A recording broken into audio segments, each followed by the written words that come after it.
먼저 교육부 장애대학생 진로 취업 지원 사업에 대해서 간단하게 소개해 드리겠습니다.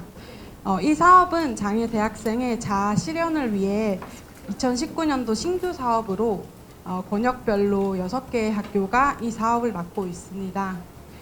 보시는 바와 같이 서울권역은 서강대학교, 경인권역은 한국복지대학교, 나사렛대학교, 전북대, 대구대, 부산대가 나누어서 담당을 하고 있습니다. 저희 서울권역 서강대학교 장애학생 지원센터는 지금까지 5개의 행사 프로그램을 진행을 하였는데 5월 달에 담당자 간담회를 시작으로 해서 전문 상담과 취업 캠프 2번의 취업 역량 강화 프로그램으로 운영을 하였습니다. 그리고 2019년도 마지막 행사가 이번 장애학생 워크페어인데요. 이번 장애대학생 워크페어는 교육부의 장애대학생 진로 취업 지원 사업의 하나로 서강대학교 장애학생 지원센터가 주최를 하고 한국복지대학교와 한국장애인 고용공단이 공동 주관하는 행사입니다. 그럼 설명회 행사 시작하도록 하겠습니다.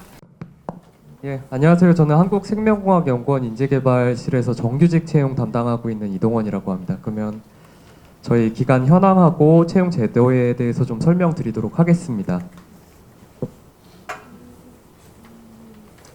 우선 목차는 첫 번째로는 기간 현황, 그리고 두 번째로는 중점 연구 분야, 그리고 세 번째로는 생명연애 채용 제도에 대해서 잡아봤고요. 먼저 첫 번째로 기간 현황부터 말씀드리도록 하겠습니다. 저의 이제 임무인데요. 첨단 생명과학 기술 분야 원천 기술의 개발 보급하고 그리고 바이오 경제를 견인하고 있고요. 그리고 국내외 생명과학 연구를 위한 공공 인프라 지원을 그 임무로 하고 있습니다. 연역으로는 1985년에 서울 홍릉에 이제 키스트 유전공학 센터 설립으로 이제 처음 시작을 했고요. 그리고 99년에 독립법이나 그리고 2005년도 6년도에 오창분원과 전북분원 설치 운영을 하면서 현재까지 이제 2개의 분원과 1개의 본원을 운영하고 있습니다. 인력하고 예산 부분을 좀 설명드리겠습니다. 저희 9월 말 기준으로 해서 정규직은 570명, 비정규직은 88명, 그리고 박사 후 연구원은 94명. 학생 같은 경우에는 382명이 이제 연수 및 수련을 하고 있고요. 그리고 예산의 경우에는 올해 기준으로 해서 1,863억 원이고, 그리고 정부 출연금이 그 중에서 약 50% 정도를 차지하는 891억 원 수준으로 이제 예산이 책정되어 있습니다. 네, 그 다음에 조직에 대해서 좀 설명을 드릴 텐데요. 저희는 이제 2분원, 3연구부, 2사업부, 3지원본부로 이제 구성이 되어 있습니다. 그래서 보시면은 분원도 이제 2개의 분원을 두고 있고요. 이 부분은 좀 세부적인 내용이 많기 때문에 먼저 넘어가서 말씀드리겠습니다. 예, 지역 조직입니다. 아까 말씀드린 대로 이제 충북 오창의 오창분원과 그 전북 정읍의 전북분원, 그 대전 본원 같은 경우에는 이제 대덕에 위치를 하고 있는데 여러분께서 위치를 잘 알기가 어려우시다면은 이제 카이스트와 바로 맞대고 있다라고 생각하시면 될 것 같습니다. 담을 두고 이제 카이스트와 경계를 두고 있는데요.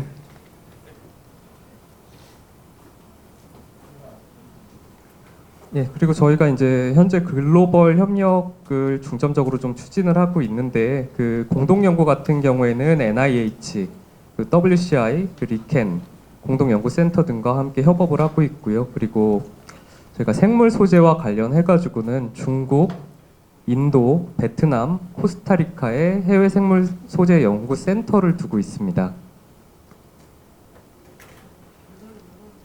예, 이제 중점 연구 분야에 대해서 좀 간략하게 좀 설명을 드리겠습니다.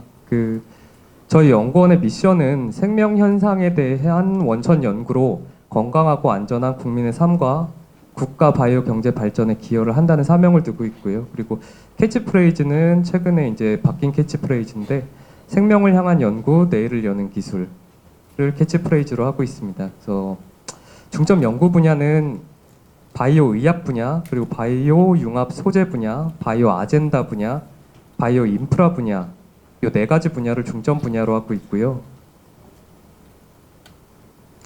먼저 바이오 의학 분야부터 간략하게 설명을 드리겠습니다. 좀 내용 자체가 딱딱할 수 있기 때문에 좀 간략하게 먼저 설명을 드리면은 그 아마 카티라는 이제 연구가 그 지난해였나요? 그 노벨상을 받기도 했던 연구인데 이런 것과 관련해 가지고 어떤 세포 유전자 치료제 기술이라든가 또 어떤 맞춤 의학 원천 기술을 개발해서 뭐 어떤 희귀 난치 질환을 치료한다든가 또 차세대 바이오 의학 혁신 기술을 개발해서 뭐 어떤 유전자 교정 기반 치료제를 개발한다든가 하는 이제 연구들을 하고 있습니다. 그래서 최근에 많이 알려진 거는 크리스퍼9 같은 이제 유전자 편집 기술이라든가 하는 것들이 좀 많이 알려지고 있고요. 두 번째로 바이오 융합 소재 분야입니다. 바이오 융합 소재 분야 같은 경우에는 이제 뭐 진단 치료용 바이오 센서라든가 그 몇 년 전쯤에 저희 연구원에서 이제 빌 게이츠 재단에서 수행하는 과제를 잠시 수행했던 적도 있었습니다. 뭐 내용은 이제 말라리아 같은 것들을 쉽게 검출할 수 있는 키트를 만드는 연구 내용이었는데요. 뭐 이런 연구를 이제 수행하기도 하고 그리고 또 합성 생물학 기반 혁신 소재 기술 개발이라고 해서 어떤 유전체라든가 유전자 회로 원천 기술 등을 개발하기도 하고요. 그리고 고부가가치를 가지는 바이오 소재도 역시 개발하고 있습니다. 바이오 아젠다 분야 같은 경우에는 최근 이제 문제가 되고 있는 것들이 미세먼지라든가 하는 것들이 좀 많은데요. 이제 이런 사회적인 문제를 해결하기 위해서 이제 바이오 기술을 통해서 해결하기 위해 노력을 하고 있고 그 뭐 연구 분야로서는 감염병에 대응한다든가 아니면은 고령화에 대응한 기술을 개발한다든가 또 기후나 환경과 관련된 이제 대응 기술을 개발하는 연구들을 역시 하고 있습니다. 마지막으로 이제 바이오 인프라 분야인데요. 이제 생명 연구 자원이라는 것들을 저희가 이제 관리를 하면서 이런 것들의 가치를 제고하고 또 생명 연구 분야에서 활용할 수 있도록 많이 이제 공급을 하는 역할을 하고 있는데요. 그 중에 하나로는 이제 생명 연구 자원 정보와 관련해 가지고 이 정보들을 하나로 통합하고 시스템을 고도화해서 범부처 어떤 정보 센터를 두고 있고 그리고 또 바이오 상용화 기술들을 이제 지원하는 역할도 하고 있습니다. 이제 저희 채용 제도에 대해서 설명드리겠습니다. 인재상은 바이오에서 따서 베스트, 이노베이티브, 오픈마인디드 이렇게 이제 핵심 키워드를 정해놨는데요. 그래서 세계 최고를 지향하는 그리고 창의와 혁신을 주도하는 열린 마음으로 협력하는 인재를 저희 인재상으로 두고 있습니다.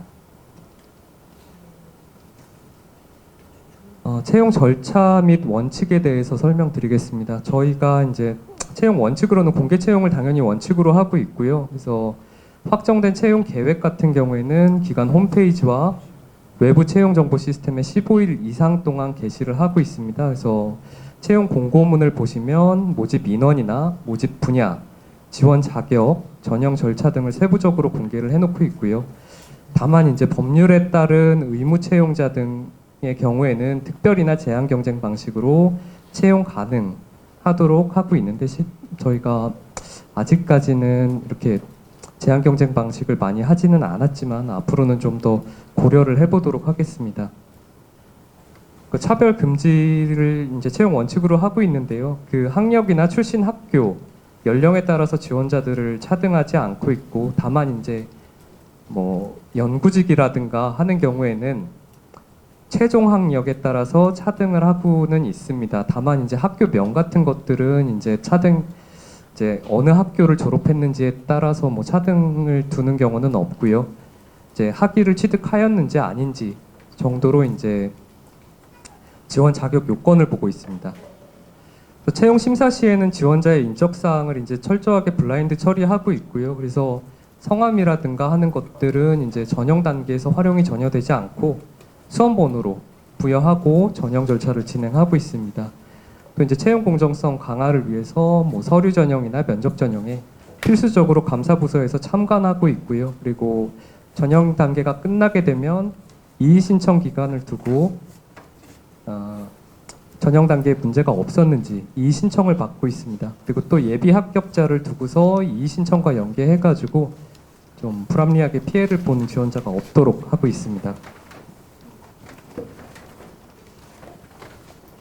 제가 어떻게 좀 설명을 드릴까 하다가 좀 채용 공고문에 있는 내용을 실제로 보면서 설명을 드리면 좋겠다라고 이제 생각을 해가지고요. 그 실제 사례를 좀 들어봤습니다.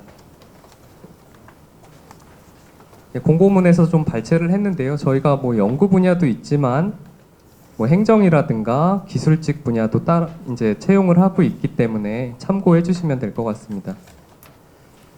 보시면 이제 모집 분야명이 나와 있고요. 그리고 직무 수행 내용이 기재가 되어 있는데 그 실제로 서류나 면접 전형을 진행하실 때는 그 직무 수행 내용을 잘 읽어 보시고 지원을 하시면은 전형 단계에서 많은 도움을 받으실 수 있을 것 같습니다. 역시 채용 공고에서 이제 우대 사항까지 표시를 하고 있는데요. 우대 사항을 이제 읽어 보시고 본인이 지원하시는 직무가 본인과 이제 얼마나 적합하게 맞아 떨어지는지에 대해서 좀 확인을 하실 수가 있고요. 그 결격 사유 같은 경우에는 저희 이제 국가공무원법에 결격 사유를 같이 이제 적용하기도 하고, 그리고 뭐 병역 의무를 기피한 사실이 있는 사람, 또 뭐 신체 검사 결과 채용 실격으로 나오는 경우, 이런 경우를 제외하고는 거의 결격 사유가 되는 경우는 없다라고 보시면 될 것 같고요.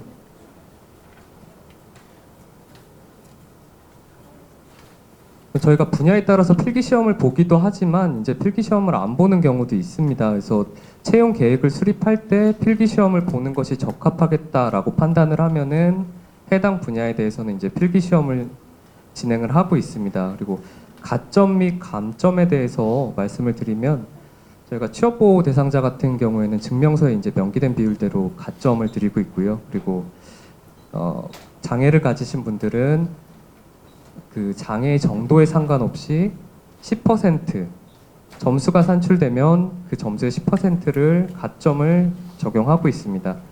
또 이제 블라인드 채용 기준 위반이라고 해서 어떤 성별이라든가 이름 등을 명시를 하면 10% 감점을 두어서 좀 공정한 채용을 진행하려고 노력 중입니다. 입사 후 처우인데요. 여기서 좀 궁금하신 거는 아무래도 초임 수준이지 않을까 싶습니다. 그래서 저희 알리오 공시 기준으로 좀 적어봤는데 제가 3분기 기준으로 확인했을 때는 4천만 원 정도 된다라고 이제 알고 계시면 될 것 같고요. 그리고 신규 임용자에 대해서는 평가를 좀 유예하고 있습니다. 그래서 신규 임용자가 낮은 평가 등급을 받아서 나중에 이제 성과급에서 어떤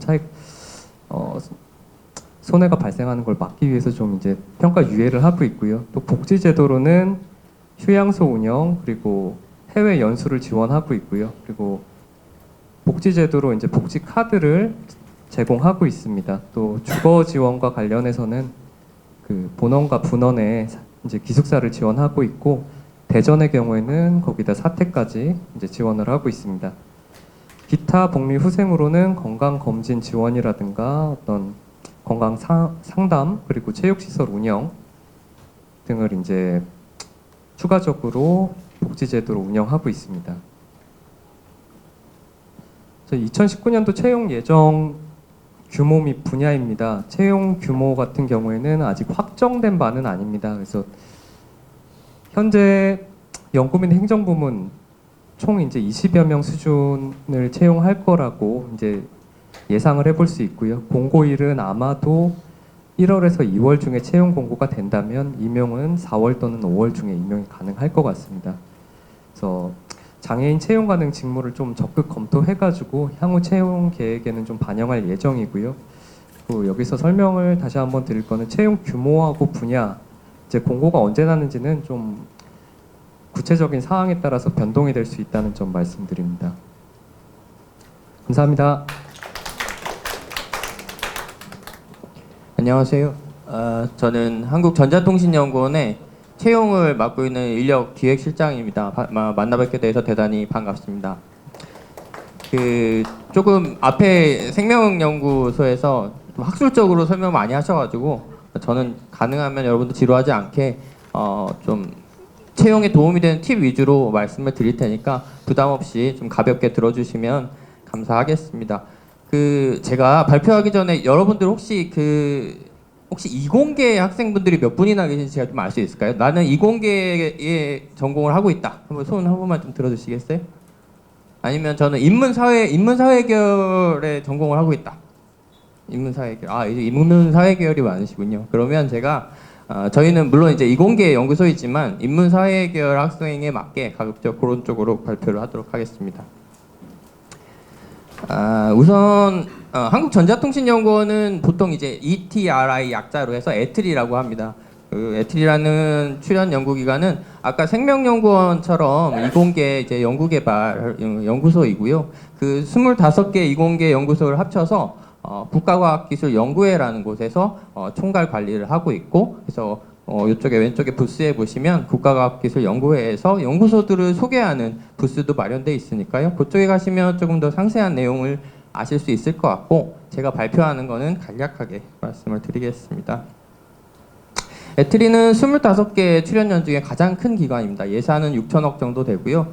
직원은 2,300명 정도 되는데 그 중에서 한 연구자가 2,000명 정도 되고요. 나머지 한 300명은 행정직이나 기술직으로 이루어져 있습니다. 여기는 인문사회계열 학생들이 많을 테니까 아무래도 이공계 연구자보다는 저같이 이제 행정 업무를 하는 인사, 예산, 경영관리 이런 쪽 희망하시는 분들이 많을 것 같고, 기술직은 특수한 직종입니다. 변리사라든가 아니면 간호사, 아니면 실험실 운영관리 이런 쪽의 직종을 가지신 분 대상이라고 보시면 되겠습니다. 간단하게 저희 에트리 자랑을 좀 하겠습니다. 저희는 여러분들 휴대폰에 들어있는 CDMA 기술을 최초로 상용화했던 기관입니다. 그 이후에 지상파 DMB라든가 그 다음에 OLED 기술, 그 다음에 4K UHD 지상파 방송 기술 등등 사실 출연 연구기관이기 때문에 직접 돈을 버는 역할, 제품을 만드는 역할을 하지 않지만 우리 국가 사회가 지금까지 발전되고 성장할 수 있는데 큰 밑거름을 했다고 자부하고 있습니다.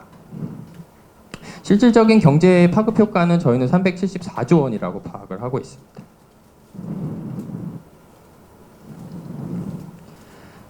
에트리의 인재상은 창의도전, 변화혁신, 소통, 협력을 가진 인재 중에서 퓨처 크리에이터, 미래를 만들 수 있는 좀 도전적인 인재를 찾고 있고요. 여러분들께 이제 좋은 그 정보라고 한다면 저희가 이제 규모가 크다 보니까 다른 연구소보다는 채용하는 인원은 많습니다. 그래서 연간 60명 정도 규모가 되고요. 2020년에는 66명 정도 채용을 할 예정인데 이 중에서 한 49명 정도는 연구직이고 17명 정도가 행정직, 기술직, 실무지원직. 실무지원직은 이제 연구 보조하는 역할인데요. 그런 쪽에 채용 공고가 나갈 예정입니다. 실제로 연구직, 기술직, 실무지원직은 11월 이제 한 열흘 안쪽으로 저희 공고가 나갈 것 같고요. 행정직은 출연연들 이제 합동 채용이라고 해서 같이 채용을 이번에 처음으로 하기로 했어요. 그래서 행정직을 만약에 희망하신다면 12월 정도에 그 합동 채용에 대한 공고를 확인하실 수 있을 것 같습니다.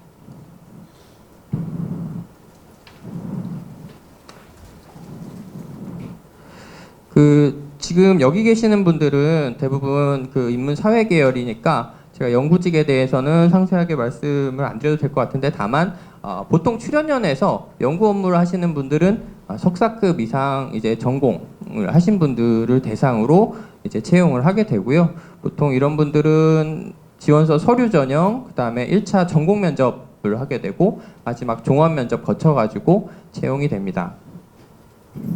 그 외에 이제 인문사회 계열이라든가 연구 업무를 서포트하는 실무지원직 같은 경우에는 서류 전형, 필기 전형, 종합 면접이 있는데요. 이 중에서 이제 필기 전형은 요즘에 이제 공공기관들이 많이 하는 NCS 그 객관식 시험을 보고 있고요. 저희 같은 경우에는 문제 해결 능력, 의사소통 능력, 수리 능력, 이제 NCS 시험도 과목들이 좀 여러 가지가 있거든요. 그래서 그 세 가지 정도 과목을 여태까지 시험을 봤었는데 이제 전체적으로 출연연들이 합동 채용을 하면 과목이 조금 바뀔 가능성이 있다는 걸 감안해 주시면 감사하겠고, 그래서 서류 전형의 자기소개서라든가 종합 면접에 가서 자기를 PR하는 부분들은 평소에 이제 자기의 있는 그대로를 보여주시면 되지만 최근에 공공기관들에서 하고 있는 이 필기 전형을 좀 통과를 하시려면 아무래도 좀 사전에 좀 문제들 유형이라든가 이런 부분들 풀어보시면 좋겠고, 제가 그 이 NCS 시험이라는 게 제도가 한 2, 3년 정도 됐는데 이렇게 보면 갓 졸업한 대학생들보다 확실히 경력이 있으신 분들이 조금 더 유리하세요. 왜냐하면 그 시험 문제 자체가 회사에서 일어나는 일들을 가지고 자꾸 물어보거든요. 근데 회사를 경험해보지 않으시면 그 대답하기 조금 까다로운 경우가 있어요. 그래서 문제들을 좀 한번 공부를 하시고 리뷰를 미리 하시는 게 지금 갓 졸업하신 학생들 입장에서는 가장 중요하다라고 좀 팁을 말씀드리고 싶습니다. 대부분의 출연 연구기관들이 국가에서 운영하는 공무원이라든가 일반적인 회사에서 운영하는 복지 혜택들을 중상 이상의 수준의 복지 제도를 다 운영을 하고 있고요. 특히 그 학술적인 기관이기 때문에 어떤 연구소를 다니면서 석사, 박사 학위를 하고자 한다면 시간 선택제라든가 아니면 어떤 학위를 위한 휴직이라든가 이런 제도를 이용해서 학업을 하시면서도 물론 이제 100% 이제 허락을 받으셔야 되는 거지만 학업을 하시면서도 그 직장에 다니시는 경우가 굉장히 많으니까 그런 부분들도 한번 장점으로 파악을 해주시면 좋겠고요. 일반적인 건강검진이라든가 단체 생명상해보험, 그다음에 고등학교 학자금, 그다음에 선택적 복지제도, 복지카드 다 지급하고 있고요. 그다음에 저희는 2018년도에 기숙사하고 어린이집 완공해서 물론 대전에 있어서 조금 위치상으로는 서울에 계신 여러분들께는 불편하실 수 있지만 충분히 정주 여건을 갖추고 있다는 점 말씀드리고 싶고, 그다음에 장애인을 위한 기숙사도 별도로 이제 건설을 해서 지금 3개실 이상 아직 공실입니다. 그래서 여기 계시는 장애인들께서 꼭 그 자리를 채워주시길 좀 간곡히 부탁을 드리고 있고요. 이미 이제 다 저희 전체적인 내용을 말씀드렸는데 또 한 가지 팁 마지막으로 하나만 좀 말씀드리면 공공기관 블라인드 채용이 굉장히 강화가 되어 있습니다. 그래서 심지어는 자기 주소 쓸 때 서강대학교 기숙사 이렇게 쓰면 탈락되시는 경우가 있어요. 저희가 좀 그렇게 합니다. 나쁜 기관이지만 그래서 주소 쓰실 때도 조심하시고 항상 뭔가 저희 아버지께서는 무슨 하셔서 무슨 회사에 다니셨는데요 하는 게 또 그런 의도치 않게 이제 그게 블라인드 위반이 돼서 탈락이 되시는 경우들이 있고 해서 굉장히 조심해야 되는 것 중에 하나가 블라인드입니다. 그러니까 자기 출신 지역, 부모님이 뭐 어떤 특정 회사에 다니시는 것들, 그 다음에 자기가 출신 학교 이런 부분들에 대해서 굉장히 공공기관에 지원하실 때는 조심하셔야 돼요. 그래서 이런 부분들이 노출되지 않게 각별히 좀 조심을 해주시고, 그다음에 아까 이미 말씀은 드렸지만 솔직하고 담백하게 면접하실 때는 그렇게 해주시면 좋겠고, 최근에는 그 투명성, 객관성이 굉장히 중요시되고 있고 면접위원들은 내부에서 외부위원이 반드시 절반 이상 포함이 되도록 되어 있어요. 그래서 어쨌든 장애 학생이든 일반 학생이든 공공기관에 입사하셨을 때 공정성은 굉장히 많이 좋아졌다라는 말씀을 드리고 싶고, 여기 계시는 여러분들이 저희 에트리에 많이 지원하셔가지고 앞으로도 에트리가 국가 사회 발전에 기여할 수 있도록 많이 도움을 주시면 감사하겠습니다. 예, 마치겠습니다. 네, 인사드리겠습니다. 한국전기연구원 인력개발실 백창재라고 합니다.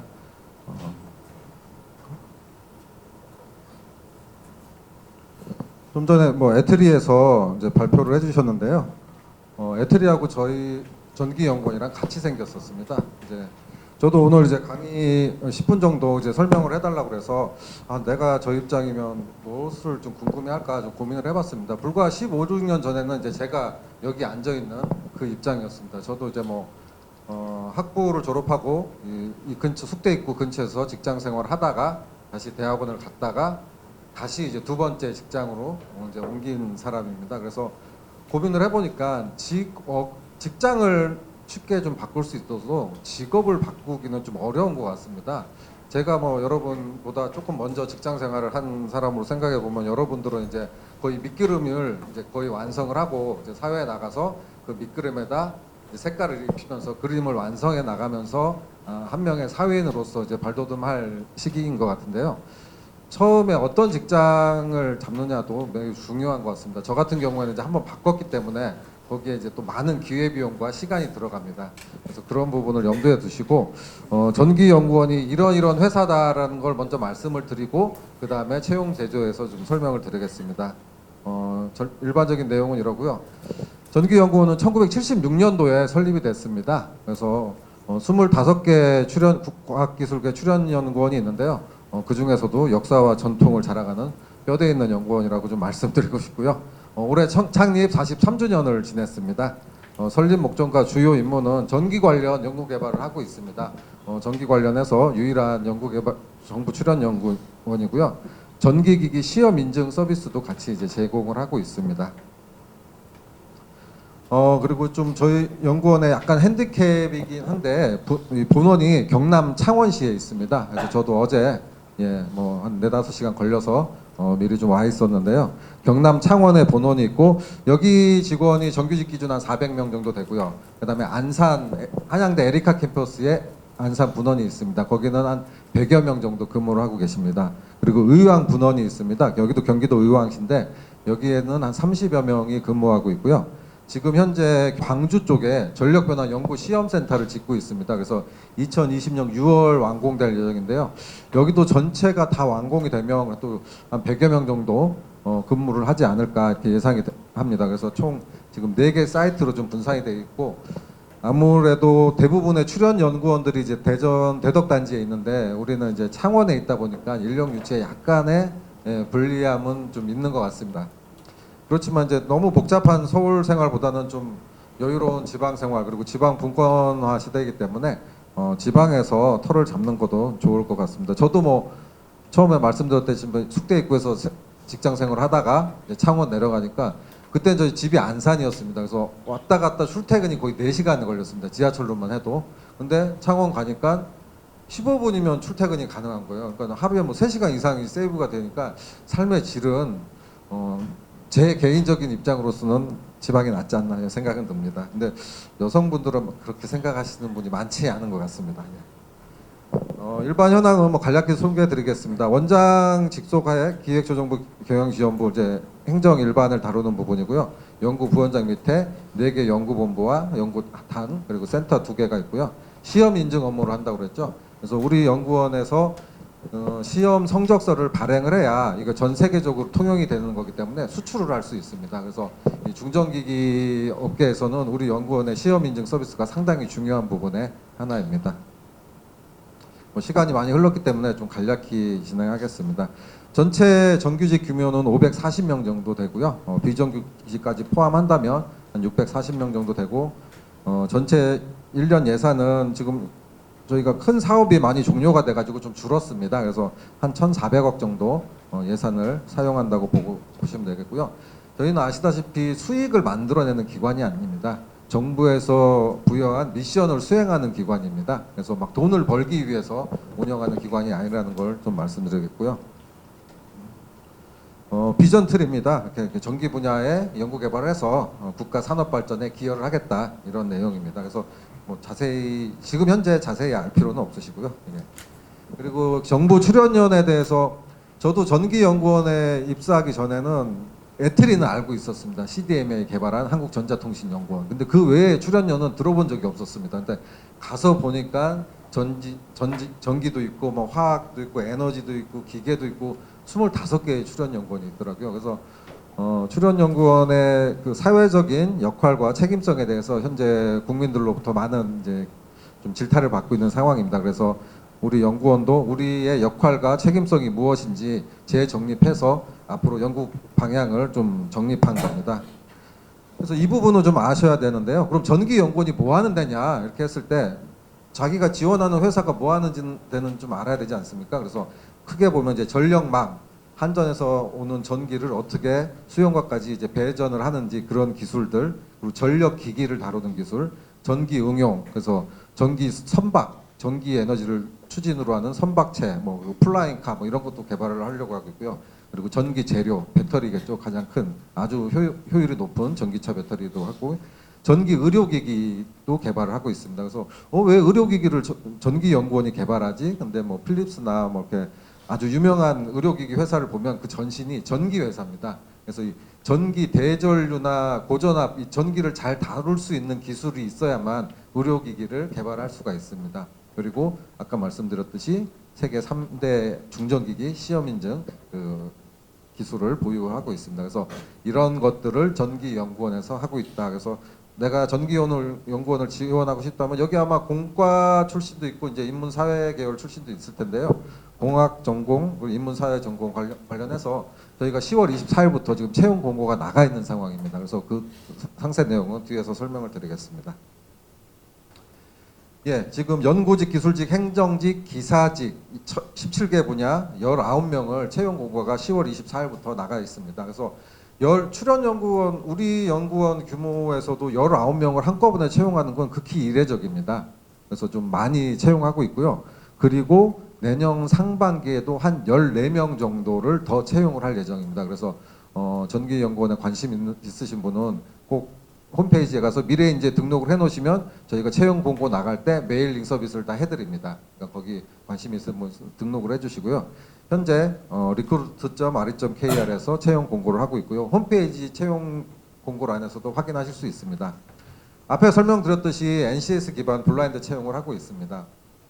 그래서 참 어렵습니다. NCS 기반으로 채용을 하려니까. 솔직히 제가 이전에 NCS 기반 할 때는 학교도 보고 저는 제일 중요하게 본 게 성적 증명서를 봤습니다.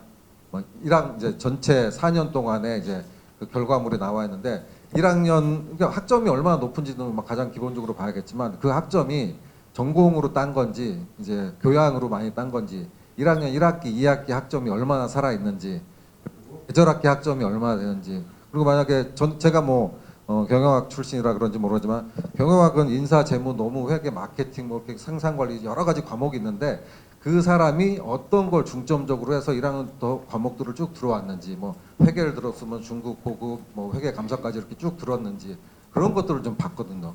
그리고 경영학 하려면 재무관리, 투자로는 기본적으로 들어야 되는데 그런 걸 들었는지 이런 걸 보면은 이제 이 사람이 4년 동안 어떻게 어떤 마음가짐으로 공부를 했구나. 학점이 좀 낮아도 굳이 이제 계절학기로 때우지 않고 나는 자존심으로 그냥 있는 거 그대로 하겠다. 그럼 좀 보이거든요. 근데 지금 블라인드라 볼 수가 없어요. 그러니까 자기소개서, 채용 분야별 입사 지원서, 경력기술서, 자기소개서를 가지고 판단할 수밖에 없습니다. 상당히 어렵습니다. 그 많은 인원들을 보고서 판단하려면 되게 어려운데요. 채용 심사는 크게 3단계인데 이제 처음에 이제 예비 심사를 하게 됩니다. 그래서 채용 조건 자체가 안 되시는 분들이 썼거나 아니면 지원 자격이 안 되시는 분 쓰는 것들은 이제 인력개발실에서 걸러내고요. 1차 서류 심사하는데 여러분들 논문을 써보셨으면은 자기 글로 한 페이지를 쓴다는 게 얼마나 어려운지 아마 아실 겁니다. 근데 저희가 입사지원서, 경력기술서 이렇게 쭉 읽다 보면 너무 이제 식상한 글들이 많이 보입니다. 그래서 앞에 이제 애트리에서도 좀 솔직담백하게 써달라 하셨는데요. 자기 글로 좀 이렇게 심사 면접관들이 봤을 때 좀 솔직함을 느낄 수 있는 그런 자기소개서가 좀 필요할 것 같고요. 경력기술서도 마찬가지입니다. 그리고 최근 들어서는 NCS 기반 채용하다 보니까 이 신입 직원들을 뽑기가 상당히 어렵습니다. 아무래도 경력이 있으신 분이 질문도 잘하고 글자에 한 글자라도 더 경력을 쓰고 이렇기 때문에 제가 그래서 공공기관 채용 그 간담회 할 때 가서 따졌어요. 학교명이 스펙이냐고. 내가 10몇 년 동안 열심히 공부해서 그 대학교 들어간 게 스펙이냐고. 왜 그걸 못 보게 하냐. 졸업증명서를 왜 못 보게 하냐. 제가 좀 따졌습니다. 근데 그게 통과될지는 모르겠습니다. 그래서 그 입사지원서, 경력기술서 기반해서 1차 서류 심사를 하는데요. 가장 지원자분들 중에 실수하는 부분이 저희가 직무기술서가 나갑니다. 직무기술서가 각 채용 분야별로 직무기술서가 나가는데 예전에는 무슨 분야, 공명 이렇게 나갔죠. 지금은 아주 자세하게 어떤 직무에 직무 수행 내용이 뭐고 필요 지식, 필요 기술, 직무 수행 태도, 직업 기초 능력 이렇게 아주 자세하게 채용 분야별로 한 페이지의 직무 기술서가 나갑니다. 그럼 여기에 따라서 자기가 그 직무에 대해서 경험이 없으면 그 직무 관련해 교육사항을 15개 이내까지 적도록 되어 있는데 이걸 많이 누락을 하세요. 저희는 사전 정보가 없기 때문에 그 교육사항을 자세하게 적어주지 않으시면 그분에 대해서 판단이 어렵습니다. 근데 이 지원자들이 많이 이걸 누락을 하는데 그 교육사항을 꼭 좀 적어주십사. 물론 학교에서 들은 교육도 있고 직업 기초 그러니까 학원이나 다른 교육기관을 통해서 들은 교육도 있을 텐데 그걸 좀 자세히 많이 적어주셔야 채용 과정에 좀 도움이 된다고 말씀드리고 싶고요. 그리고 연구직하고 기술직하고 기사직에 대해서는 이제 인성 검사를 합니다. 그래서 인성 검사가 절대적인 건 아니고요. 이제 2차 전형, 3차 전형의 참고 자료로 씁니다. 그래서 그 시험을 통해서 사람을 100% 알 수 있다면 그건 거짓말이죠. 그러니까 시험을 보면 어떤 사람이 뭐 도덕성이나 진실성 분야에 좀 낮게 나오는 경우도 있고요. 그럼 이제 면접관들에게 이렇게 저희가 주문합니다. 그 낮게 나온 부분이 진짜 낮은 부분인지 질문을 통해서 검증을 해주세요. 그리고 높게 나온 부분은 또 그런지 질문을 통해서 검증해달라고 저희가 예시 질문까지 다 드립니다. 그래서 진짜 업무 능력은 뛰어난데 인성 검사가 좀 안 좋게 나오신 부분, 그분들은 이제 질문을 통해서 검증해서 붙는 경우도 있고 떨어지는 경우도 있고 그렇습니다. 그리고 행정직 같은 경우에는 공통 필기 시험을 보도록 되어 있습니다. 그래서 직무 기초 능력 검사를 보고 있습니다. 그래서 행정직 같은 경우에는 필기 시험을 봐서 거기서 몇 배수 이내로 그냥 커트라인으로 자릅니다. 이건 정부 가이드라인에 따라서 이렇게 진행을 하고 있습니다. 그래서 이제 1차 필기시험 서류심사를 붙고 인성검사 필기시험을 마치게 되면은 2차 채용 세미나를 하는데요. 이제 연구직 같은 경우에는 직무 역량 관련해서 내가 여태까지 어떤 백그라운드를 가지고 있고 그리고 어떤 부분을 공부를 해왔으며 앞으로 전기연구원에 들어오면 어떤 분야에 연구를 하고 싶다. 이거를 한 발표를 하고 또 전문가분들을 모시고 질의응답을 합니다. 그래서 그 질문을 몇 번 해보면 그 초식이 나오지 않습니까? 이제 답변을 들으면 이 사람이 이 정도 이 분야에 대해서 어느 정도 이제 지식을 갖고 있구나 이제 좀 검증이 가능하기 때문에 여기서는 이제 실무 능력 검증이라고 보면 되겠습니다. 그리고 행정직 같은 경우도 일정 주제를 주고 거기에 대해서 본인의 생각을 뭐 PPT로 만들든지 아니면 뭐 이렇게 좀 그림으로 만들든지 해서 설명하고 질의응답하는 채용 세미나를 하고 있고요. 3차는 직무 전문성이나 인성 및 소양을 종합적으로 평가하는 임원 면접이라고 보시면 되겠습니다. 그래서 연구원 원장님하고 외부위원 50% 이상 들어가시고요. 그래서 면접 심사를 통해서 하는데 앞에서도 뭐 솔직 담백하게 하라고 그러는데 저도 이제 인력개발 실장이다 보니까 이제 채용 과정에 다 참여를 하게 됩니다. 그래서 면접을 할 때 저도 뭐 좀 팁을 드리면 조금 솔직했으면 좋겠습니다. 그러니까 뭐 왜 지원했습니까? 그러면 이제 막 우리 연구원의 비전과 정관을 막 줄줄 읊으면서 한국 전기 연구원을 통해서 뭐 전기 산업의 발전에 공헌하고 뭐 국가 출연 기관으로서 사명을 가지고 이런 거는 솔직히 너무 좀 점수를 따기 어렵고요.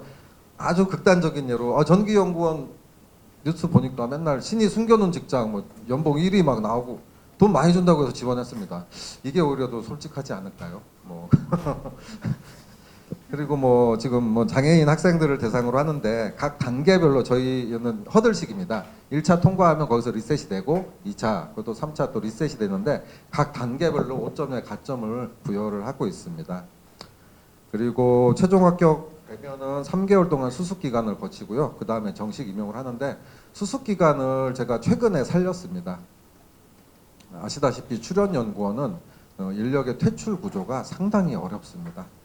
뭐 개인적인 경험을 또 말씀드리면 제가 뭐 이렇게 회사 생활하다 대학원 갔다가 또 대학원을 갔죠. 그래서 증권회사하고 전기연구원에 붙었다고 그랬을 때 그 대학원 형님이 제가 이렇게 발표 자료 해주고 뭐 술도 좀 얻어먹고 그러던 형님이 있는데 그분이 과기계에 종사하고 계셨어요.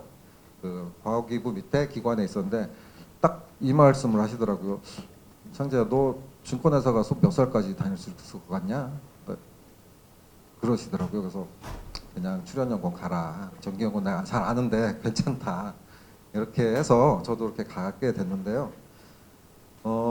오늘 저희 설명하는 것뿐만 아니라 국가과학기술연구회 홈페이지에 가시면 25개 출연연구원이 있습니다. 저도 출연연구원 갈 때 창원에 내려갈 때 이제 배낭 하나 메고요. 택배 하나 붙이고 그 당시 학술진흥재단에 빚이 300만 원 있었습니다. 여러분들도 지금 뭐 등록금 되느라고 많이 고민을 하실 텐데 저도 그때 빚이 300만 원 있었는데요. 생활을 하다 보니까 그래도 출연연 정도 되면은 한 직장인으로서 사회인으로서 충분히 자리매김을 할 수 있는 좋은 직장이 아닌가 생각이 되고요. 통상 직장을 가게 되면 뭐 1년 차, 3년 차, 10년 차에 이제 고민이 온다 그럽니다. 그래서 저도 첫 번째 직장에서 1년 차에 고민하고 이제 옮긴 직장인데 지금 뭐 15년 차가 넘었으니까 그래도 세 번의 고비는 넘기지 않았나 예, 생각이 들지만 저도 항상 여기가 마지막 직장이라고 생각은 하지 않습니다. 그리고 항상 이제 노력하려는 자세로 하고 있고 25개 출연은 어디 가도 다 괜찮을 것 같지만 그래도 전기연구원은 좀 야생성이 있고 또 지방에서 열심히 하고 있는 연구원이라고 좀 홍보를 좀 하고 싶습니다. 이번에 이제 여기 공학 계열 몇 분 계신지 모르지만 연구직을 9명을 9분을 채용을 합니다. 근데 연구직 같은 경우에는 아무리 NCS라고 하지만 그 채용 분야별로 학위를 제한을 할 수 있습니다. 뭐 박사학위 이상 그리고 연구직은 학부생을 뽑은 경우는 없습니다. 석사 이상으로 다 진행을 하고 있고요.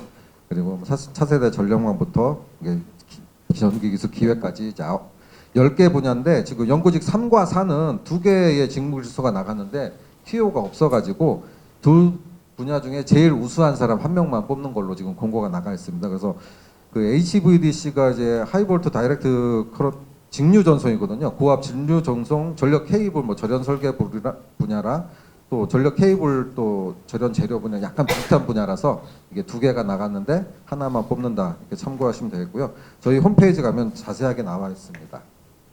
그리고 이제 기술직 저희가 전기연구원이 시험 인증도 이제 진행을 한다고 그러는데요.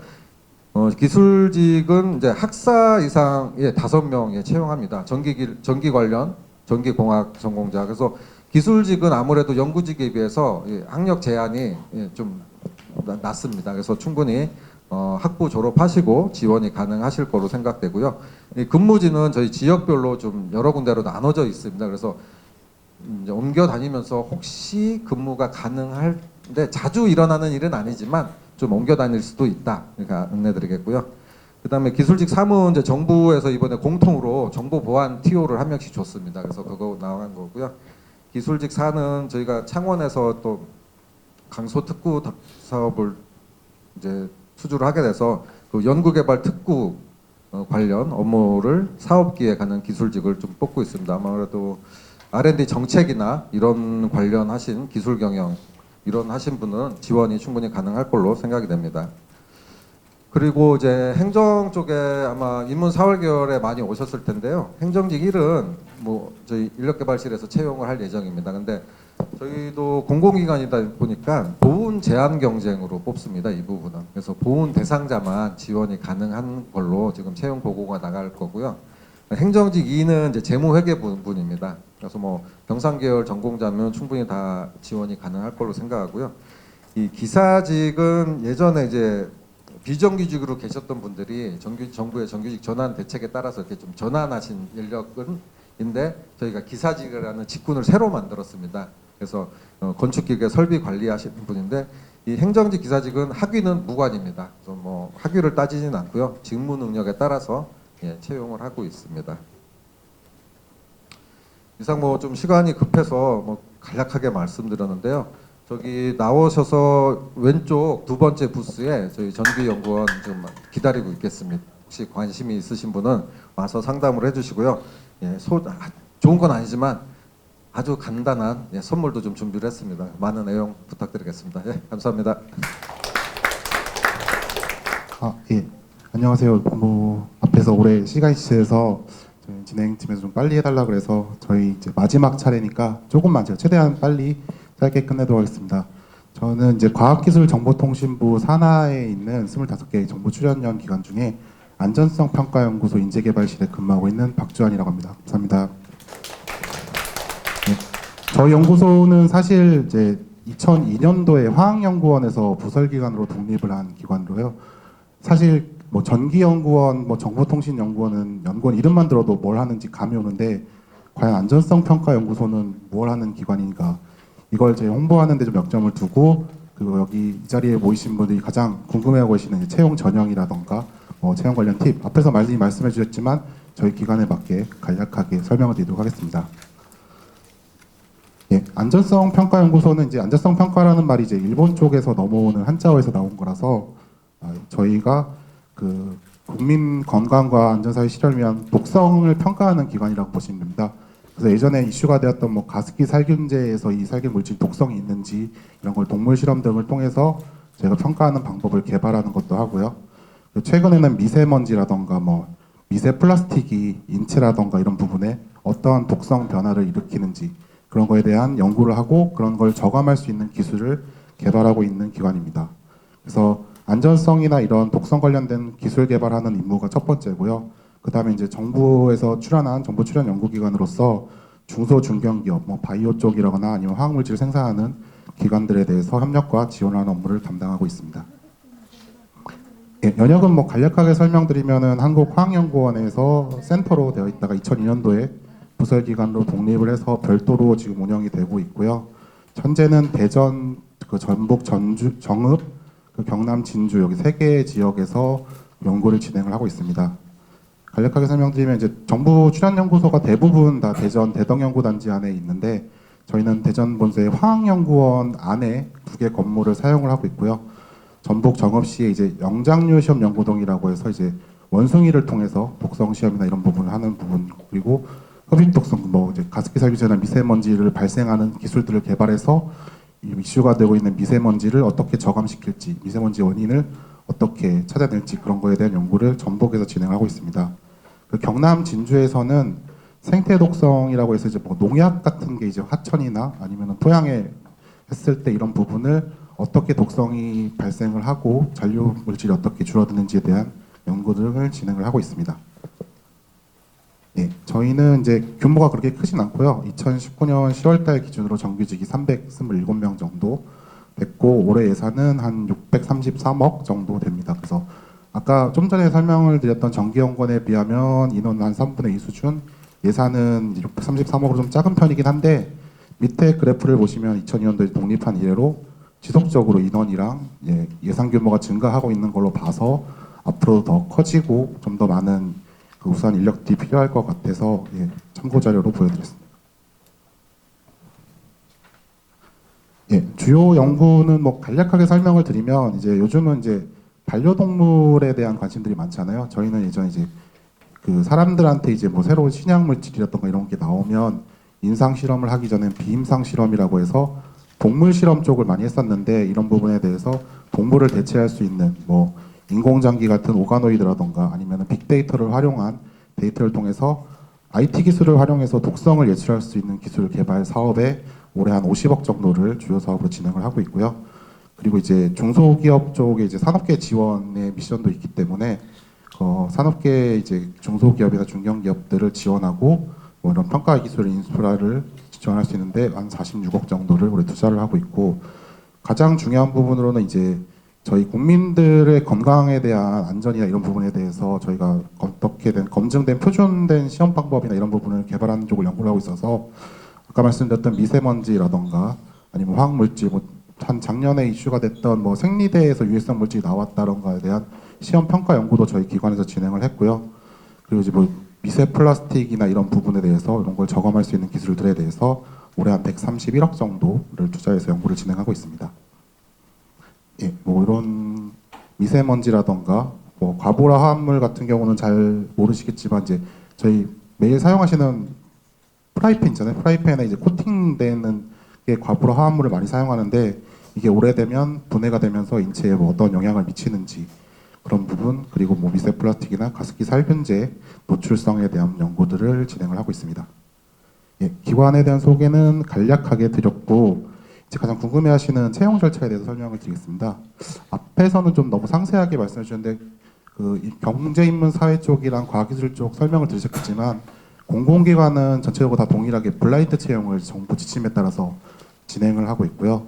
저희 기관에는 이제 홈페이지 들어가 보시면 다 나오시겠지만 이제 인재상을 이렇게 3개 가치 창조인, 전문 역량인, 열린 공공인으로 해서 이러한 인재상을 가진 인재를 뽑는다고 게시를 하고 있습니다. 채용 지원 자격은 모집뿐만 다른데 저희도 이제 연구직, 연구기술직, 행정직 이렇게 3개 분야로 채용을 하고 있고요. 지원 자격은 아마 공무원이나 공공기관 다 동일할 건데 국가공무원법 제33조에 해당되지 않는 자 중에 남자는 병역 의무를 필요하거나 아니면은 면제된 자 중에서 이제 진행을 하고 있고요. 뭐 채용 절차는 다음 페이지에서 좀 더 상세하게 설명을 드릴 건데 우대 사항을 보시면 아까 말씀드렸던 그 보훈 대상자, 취업 지원 대상자와 장애인 분들은 이제 전형별로 가점을 부여하고 저희 같은 경우는 이제 그 허들식으로 넘어가는 게 아니라 전형 단계별로 비율이 있어서 최종 합격에 전형 단계별 가점이 다 반영되거든요. 그래서 장애인 분들하고 뭐 보훈 대상자 분들은 다른 기관에 비해서 좀 더 이점이 있다고 말씀드릴 수 있겠습니다. 간략하게 전형 단계 말씀드리면 거의 모든 출연 연구 기간이 비슷한데 서류 전형은 이제 블라인드로 진행이 되고요. 작성하신 지원 동기라던가 뭐 경력 같은 자기 소개서를 기반으로 평가를 하게 되어 있어서 주의하셔야 될 부분은 이제 블라인드이기 때문에 본인이 소속 출신 지역, 학교, 부모님 직업 이런 부분에 대해서는 언급이 하면 안 되고 아마 그런 부분은 상세하게 채용 홈페이지에 설명이 되어 있을 겁니다.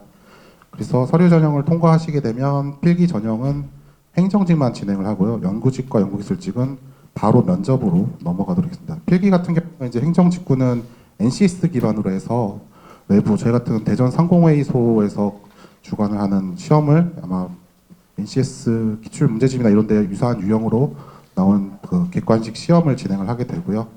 그럼 실무 면접 같은 경우는 연구직과 연구기술직 같은 부분은 이제 보통은 석사 이상을 저희가 채용을 하기 때문에 그 본인 전공 분야나 제출하셨던 논문에 대한 발표 위주로 진행을 하고요. 행정직 같은 경우는 이제 그해 이슈가 되는 뭐 사항에 대해서 뭐 전공 질문지나 이런 공공기관을 지원하실 때 그 실무 발표 면접의 팁이라고 말씀드리면은 정부에서 그해 이제 주요하게 발표하는 그런 뉴스 같은 데 나온 올해 같은 경우는 이제 뭐 과학기술 쪽은 저희가 주 52시간 근로 제도를 이제 올해 7월 1일부터 도입을 했거든요. 그런 부분에 대한 의견 같은 거를 나올 수 있으니까 뉴스나 이런 데 나오는 이제 정부나 공공기관 공무원들이 이제 어떤 식으로 바뀐다라는 거에 대한 그 해에 이제 뭐 이슈되는 키워드들 그런 걸 뽑아서 준비를 하시면 면접 진행을 준비하시는 데 도움이 되실 겁니다. 그래서 면접을 통과하시는 분들에 한해서 이제 온라인으로 인성검사를 쓰게 되고요. 아까 정기연구원에서 말씀해 주셨다시피 인성검사는 그냥 면접시 참고 자료로만 진행되는 부분이라서 이거는 뭐 크게 신경을 쓰지 않으셔도 될 것 같습니다. 그리고 마지막으로 이제 종합 면접은 임원 면접이라고 보시면 되는데 여태까지 이제 필기랑 실무, 뭐 인성 검사 결과들을 다 그 면접위원분들이 보시고 그리고 면접 같은 경우는 공공기관이 이제 정부 채용 비리가 워낙 많다 보니까 정부 가이드라인에 따라서 외부위원이 전체 심사위원의 절반 이상 들어오게 되어 있거든요.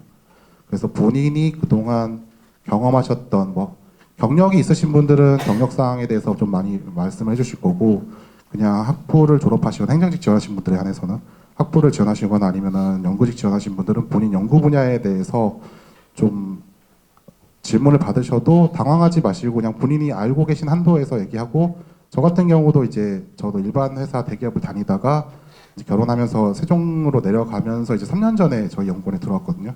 그러니까 제가 모르는 질문을 받았더라도 그 부분에 대해서는 연구원 들어와서 뭐 더 열심히 알아보겠습니다라든가 좀 뭐 긍정적인 열심히 하려는 자세를 보여주시면 그거 대답을 한두 개를 못했다고 그게 당락에 크게 영향을 미치지는 않거든요. 그래서 면접 보실 때는 본인이 알고 있는 한도에서 최대한 성실하게 답하시고 뭔가 잘할 수 있다는 자신감 이런 부분을 보여주시는 게 좋을 것 같습니다. 최종 종합 면접까지 통과하시면 최종 합격 통보를 합격자에서 개별 통보를 드리고요. 근무 조건을 간략하게 말씀드리면 모든 공공기관이 동의했지만 주 5일, 하루 10시간, 주 40시간 기준으로 하고 있고 연봉 같은 경우는 이제 연구직이나 이런 학위 산정 기준에 따라 다르거든요. 보통 군필을 2년, 석사 2년, 박사 5년까지 인정을 해드리는데 이 기본적으로 연봉이 저도 뭐 취업 준비를 많이 해봤지만 제일 중요한 편이잖아요. 사실 뭐 연구원이나 공과에 대한 발전, 기여나 이런 부분을 위해서 공공기관을 지원한다고 하시지만 저도 이제 저희 기관을 선택하는 기준 중에 중요한 중에 하나가 다른 대기업이나 이런 데보다는 연봉은 낮지만 안정적인 정년이라던가 그러니까 앞에 경인사를 하긴 했지만 경제인문사회 쪽보다 과학기술 쪽 정부 출연기간이 정년이 더 깁니다. 저희는 이제 예전에 이제 공공기관 정상화 뭐 이런 거 하면서 이제 정년이 좀 줄긴 했는데 최근에 늘린다고 하는데 저희 기관 같은 경우는 만 62세거든요. 그래서 저희는 이제 정년도 길고 그리고 연봉 수준도 사실 과학기술 쪽이 낮지가 않거든요 생각보다. 그래서 뭐 국가에 대한 뭐 기여라던가 이런 국민이나 국가를 위해서 일해 보겠다라고 하는 그런 공공적인 생각 그런 부분과 더불어 사실 지방에서 생활하는 것도 연봉이라던가 처우 조건도 중요하기 때문에 그런 부분을 고려하신다고 하시면은 뭐 과학기술 쪽이나 이 경인사 쪽 공공기관에 지원하시는 것도 좋은 기회가 될 수 있을 것 같고요. 저희 쪽에서 뭐 다 동일하겠지만 좀 추가적으로 이제 강조해드리고 저희 팀장님께서 실장님께서 강조하라고 하셨던 이제 복리후생 부분을 말씀을 드리면 일단 기본적으로 이제 뭐 연구직이나 행정직 같은 쪽에 대해서 저희가 이제 해외 연수를 1년에 지금 좀 더 많이 하는 편이고 최소한 한두 분 연구 쪽에서 한두 분 그리고 행정 쪽에서 한두 분 해서 저도 작년에 미국으로 이제 해외 연수를 다녀왔거든요. 그래서 그런 기회 저희가 아무래도 다른 연구기관보다 2002년도에 이제 부설로 떨어져 나왔기 때문에 좀 더 후발주자이기 때문에 인재 육성에 대한 그런 이슈가 기관장님도 많고 그런 뭐 노력이 좀 많은 편이라서 그런 쪽도 있고 유연근무제도 같은 경우도 저도 이제 육아를 하기 때문에 저 10시 출근해서 저녁 7시 퇴근으로 이제 시차 출퇴근제를 활용하고 있거든요. 아침에 아기를 데려다 주고 퇴근하고 저희 기관 같은 경우는 유연근무제도에서 뭐 보통 9시부터 6시까지 근무 시간이긴 한데 저희 8시 반에서 5시 반이 8시간 근무 시간인데 유연근무제도를 사용하시는 비율이 상당히 많습니다. 거의 3분의 1 이상 유연근무제도를 잘 활용하고 있고 그런 제도를 사용하는 데 있어서 뭐 자기 업무에 영향을 미치지 않는다고 하면 뭐 부서장이나 다른 분들의 눈치를 보지 않고 사용할 수 있는 분위기가 되어 있고요. 육아기 단축근로제도 같은 경우도 이제 노동조합이랑 합의가 돼서 만 5세 미만 자녀를 가지신 분들은 급여에 차감이 없이 하루에 2시간씩 2년 이내에서 육아기 근무를 6시간만 근무하시고 8시간 급여를 받을 수 있는 제도 등등이 잘 되어 있고요. 그리고 기타 복리후생, 뭐 가족친화 이런 부분도 육아휴직 같은 경우도 보통 기업은 이제 1년 정도로 되는데 저희는 3년까지 사용을 하실 수 있고 뭐 출산 장려금이라던가 뭐 유수유실 같은 기관 그리고 빠져 있는데 어린이집 같은 것도 같이 운영을 하고 있습니다. 그리고 기타 복리후생으로 저희 실장님이 꼭 얘기해 주던 게 저희가 아까 말씀드렸다시피 지역이 대전, 전북, 정읍 그리고 경남, 진주 3개 지역에서 하고 있는데 요 지역에서 이제 순환 근무를 하거든요. 저희 같은 경우는 이제 한 군데서 계속 근무를 하는 게 아니라 한 3, 4년마다 한 번씩 돌거나 지역으로 해서 보긴 하는데 서울에 이제 주소지가 있으신 분들은 지역 근무하실 때 저희가 기본적으로 기숙사를 다 제공을 해드리고요. 기숙사는 아직까지는 뭐 여유가 많은 걸로 알고 있고 이 기숙사랑 기숙사는 제가 알기로 한 달에 한 4만 원? 거의 저희가 그냥 전기 요금 정도밖에 안 받고 있어서 이런 기숙사 제공을 꼭 말씀을 해달라고 했습니다. 여기까지 저희 연구소에 대해서 간략하게 설명드리고 마지막으로 이제 취업하기 좀 많이 힘들다고 하시는데 제 생각에는 이제 뭐 어떤 팁을 아무리 드린다고 해도 막상 그 입장이 안 돼 보면 라떼는 이런 광고도 있듯이 옛날 생각하면서 얘기하면 또 현실은 다르잖아요. 그래서 좀 힘들지만 좀 공공기관이나 이런 쪽도 좀 많이 보시고 서울이 아니라 지역에서 근무하시는 것도 고려하신다면 좋은 기회가 될 것으로 생각됩니다. 감사합니다.